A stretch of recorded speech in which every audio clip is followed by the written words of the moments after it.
What's up, world? This is Mr. Nicholas King Bolek Brown, Father of the Year. This is day 87. That's right, 87 days going live. 87 days going live, and the purpose of me going live is to provide some insight, some resources, share some experiences, some guidance, and love. And so,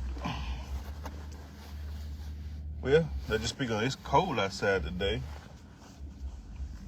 I'm gonna do this time. Okay. Yeah, it's cold outside today. Therefore, we're gathering some things for the cold weather and stuff like that.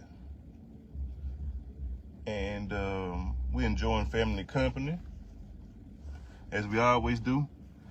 And we really are executing on our online presence and our online sales.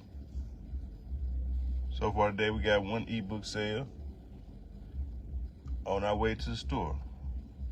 That's a sale that we got without having to go up to anybody and potentially get a rejection by way of them saying no and no thank you, something like that. But we're in the digital age, and so we're doing our best to learn as much as we can about how we can be most successful in regards to online and what's the best way to make video, all these different things. We have mentors that we learn from who's made $1 million in a month for 15 months straight. We got millionaires who have made $1 million in a day. And we got mentors who've made $5 million in a day. And so when they give us advice or suggestions and things, we do our best to execute on their wisdom. But I was sitting here thinking, and I wanted to talk about the Million Man March. If you know about the Million Man March, leave a comment, suggestion, and tell me what you think about it. But the first Million Man March, I believe, was October 15th. If it wasn't October 15th, it was definitely October 1995.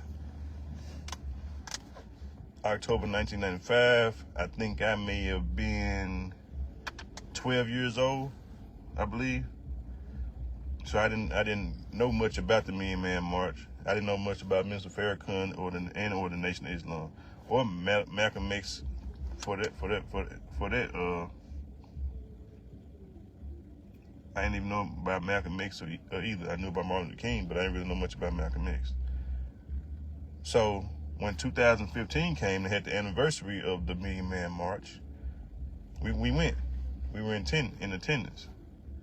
It was a great experience. It was my first time and only time going to Washington, D.C. My wife and my brother, we drove. It was a long ride. I think it was like 14 hours or something like that from Jackson, Mississippi to Washington, D.C. Got to see the nation's capital. Got to see the Washington, the Lincoln Memorial. I think it's called the Washington Monument, something like that. The obelisk, the Tekken. But one thing I can say about being in Washington, D.C. for that moment, it was a lot of us there, a lot of black people there from all over the country, all over the world. There was a lot of movement in regards to the people there. Saw a lot of people on bikes, skateboards, things like that. What hotel we stayed at? We stayed at a real nice hotel. I forgot the name of it though. But yeah, I would say we didn't get a chance to really spend a lot of time there because we had to get back to go to work and stuff like that. But it was an amazing experience, and it was very inspirational. If I would say, to hear the minister put out a call again, and then you have black men and women and other races of people all head to Washington, D.C. to hear what he has to say and basically receive marching orders on what we need to do in regards to unifying and really taking care of our family and doing for self.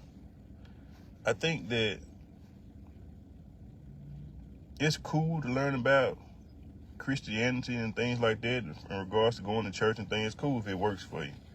But I would say it's better to have an open mind to learn from more than one particular area. And I'm saying this from someone who grew up going to church, grew up raised Christian and things like that, to not even really know anything about Muslim culture or the Nation of Islam or Sunni, Shiite, or anything like that.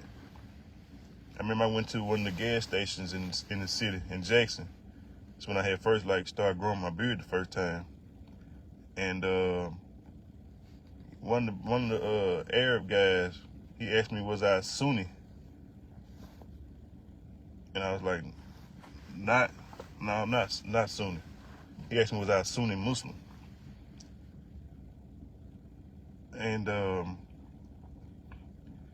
I would say that going to those gas stations, when they see you practicing Islam or things like that, a lot of times, at least from my personal experiences, they were more receptive, even in the malls, even in like going to North Park, just walking past, you have people that's Muslim selling things, and if they recognize that I study Islam as well, then they start, they greet me in Assalamu alaikum.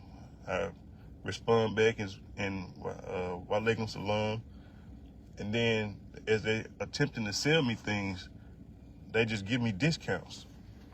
They lower the price and change it because of what my faith, what they believe my faith is. With my faith, I would say in regards to my faith, I believe that there is a higher power who, as we all are called by many names, and works in not only mysterious ways, but overt ways through nature, through people, through circumstance, through all kind of ways. I believe that as learning from what I learned from the Nation of Islam, and they say that they teach that Master Farad Muhammad came and God came in the person of Master Farad Muhammad. Then they lay out the things that he's done and the things that he did to get us to this point, the reasoning behind it and all those things. And so I accept all the good. I accept all the good. If it makes sense and it works for our benefit, I accept all the good. Me personally, in regards to any particular religion, I don't subscribe to any one religion, I would say, because I look at like the further we go back, the blacker things get. And so, which leads us to an African spiritual system, is basically being the foundation of things, and everything that we pretty much learn and worship now, I believe it comes from that. So it's like, how could I pick a branch, which would be rather Christianity or Islam or Buddhism or anything like that, Judaism or anything like that, when we're the foundation of it? It would be like me picking the roots and not picking the roots and ignoring picking the branches and ignoring the roots, when the roots are the foundation of it. When the branches are just a piece of or a part of it. Because if you break the branch off, you still got the roots. The roots is what hold it, where everything comes from. So that's how I look at it. So I don't look at it like, I believe you can find God and you can find help and guidance in all of the religions. And you can be misguided by all of the religions as well. But I think that we need to turn our children on to the Million Man March and learn about Minister Farrakhan and the Nation of Islam, and then start having dialogue about it. This day 87, and if we can do it, you can do it too. Stay tuned, and I will check back in soon. So give me some feedback, tell me what you think, and let's continue to love on each other, grow together, build together, and let's be a positive example for these children to see. Stay tuned.